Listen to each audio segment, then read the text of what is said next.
পূর্ব সুন্দরবনের চাঁদপাই রেঞ্জের লতিফের শিলা এলাকায় আগুন নেভানোর কাজ শুরু করেছেন ফায়ার সার্ভিসের কর্মীরা। বাগেরহাট, মোরেলগঞ্জ, মোংলা ও শরণখোলার 5টি ইউনিট রবিবার সকাল 7টা থেকে আগুন নিয়ন্ত্রণের কাজ শুরু করেছে। টহল দিচ্ছে নৌবাহিনীর হেলিকপ্টার। 2 ঘণ্টা থেকে পানি দেয়া হচ্ছে। ফায়ার সার্ভিসকে সহযোগিতার জন্য কোস্টগার্ড ও নৌবাহিনীর সদস্যরাও যোগ দিয়েছেন। বিমান বাহিনীর হেলিকপ্টার দুপুর 1টার দিকে বন এলাকায় টহল দিচ্ছে। স্থানীয় 3 শতাধিক সাধারণ মানুষ ও সিপিজি আগুন নিয়ন্ত্রণের কাজে অংশগ্রহণ করেছে।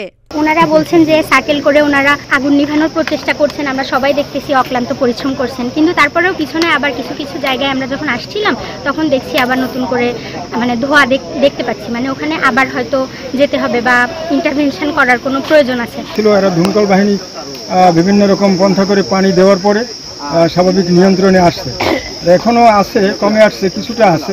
মনে হয় এই বেলার মধ্যেই সম্পূর্ণ নিয়ন্ত্রণে নিয়ে যাইতে পারে।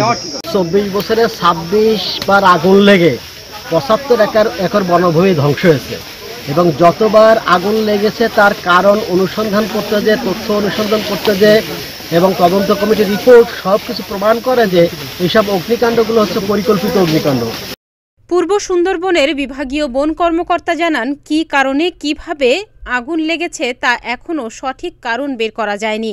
তবে স্থানীয় একজন এক তথ্য দিচ্ছে। সব তথ্যই আমলে নিয়ে পূর্ব সুন্দরবনের চাঁদপাই রেঞ্জের সহকারী বন সংরক্ষক রানা দেবকে প্রধান করে 3 সদস্যের তদন্ত কমিটি গঠন করা হয়েছে। আমরা চতুর্দিকে ফায়ার লাইন কেটে দিয়েছি এবং ফায়ার লাইনে আমরা পর্যাপ্ত পানি দিয়ে দিয়েছি, যাতে যে অবস্থায় আছে সেটা থেকে যেন আর কোনো স্প্রেড না হয়। আমরা এখনো কোনো অথেন্টিক কোনো তথ্য পাইনি। এটা আরও ভালো করে ইনকোয়ারি করে তারপরে জানা যাবে। অনেকগুলো কারণ থাকতে পারে, ন্যাচারাল কারণ থাকতে পারে। আপনারা জানেন যে গত 76 বছরের বেশি হিট ওয়েভ চলছে, প্রচণ্ড তাপদাহ, কোনো বৃষ্টি নেই এখানে, এটাও একটা কারণ। তারপরে অন্য কোনো কারণ আছে কিনা সেটা তদন্ত কমিটি তদন্ত করে আপনাদের। এদিকে অগ্নিকাণ্ডের কারণ ও ক্ষয়ক্ষতি নিরূপণে সুন্দরবনের চাঁদপাই রেঞ্জের সহকারী বন সংরক্ষক রানা দেবকে প্রধান করে 3 সদস্যের একটি তদন্ত কমিটি গঠন করেছে সুন্দরবন পূর্ব বন বিভাগ। এদিকে অগ্নিকাণ্ডের কারণ ও ক্ষয়ক্ষতি নিরূপণের জন্য কমিটিকে আগামী 7 কর্মদিবসের তদন্ত প্রতিবেদন দিতে বলা হয়েছে। ফজরের নামাজের পর হতে অর্থাৎ ভোর 5:30 ঘটিকা থেকে এখানে আমরা অগ্নি নির্বাপনের কাজ করছি। আমাদের সাথে কাজ করছে ফায়ার সার্ভিসের 5টি ইউনিট। আমাদের এখানে খুলনা বিভাগীয় ফায়ার সার্ভিস কর্মকর্তা উপপরিচালক এসেছেন। আমাদের সাথে কাজ করছে কোস্টগার্ডের একটি টিম, কাজ করছে নৌবাহিনীর 10 সদস্যের একটি টিম, পাশাপাশি বাংলাদেশ এয়ারফোর্সের একটি হেলিকপ্টার অত্র এলাকায় রেডি করে গেছে।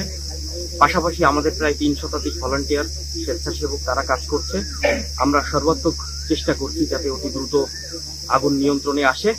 এর আগে শনিবার দুপুরের দিকে সুন্দরবনের পূর্ব বন বিভাগ চাঁদপাই রেঞ্জের আমুরবুনিয়া টহল ফাঁড়ি সংলগ্ন লতিফের শিলা নামক এলাকায় আগুন লাগে। তবে দুর্গম এলাকা এবং পানির উৎস দূরে থাকায় গতকাল বিকেলে ফায়ার সার্ভিস সেখানে পৌঁছালেও আগুন নেভাতে কাজ শুরু করতে পারেনি।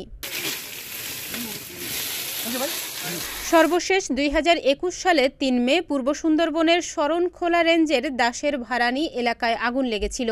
এ নিয়ে গত 24 বছরে সুন্দরবনে 26 বার অগ্নিকাণ্ডের ঘটনা ঘটল।